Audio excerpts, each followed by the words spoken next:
Roos is hier om meer controle te krijgen over haar leven en gedrag. Ze voelt al je wel thuis. Ja, ik vind het wel leuk om hier te zijn. Maar het is niet alleen maar pannenkoeken bakken, toch? Nee, Ook muffins. ja. Nee, maar wat verder nog? Heel veel gesprekjes en hoe ik met dingen om kan gaan.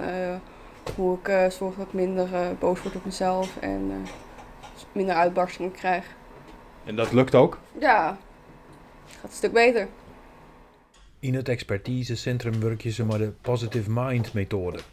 In plaats van steeds de nadruk te leggen van dit kan je niet of dat kan je niet in verband met je autisme. Wij zeggen juist, door jouw autisme zou je dit heel goed kunnen doen. En daarbij zetten we mensen ook in eigen kracht. Waarbij ze op een gegeven moment ook met de doelstelling dat ze geen hulp meer nodig hebben van de hulpverlener uiteindelijk. Dr. Roenal had ik expertisecentra in België en Turkije. Daar slaagt haar Positive Mind methode bot on. Ze had intussen 600 mensen opleid als burgerleider in de methode. In Dokkum zullen ze ook mensen trainen.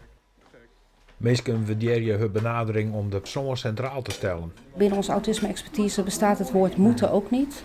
Je moet niks. We kijken naar waar word je rustig van en waar blink je in uit. En waar ligt jouw interesse en op die manier wordt er gewerkt.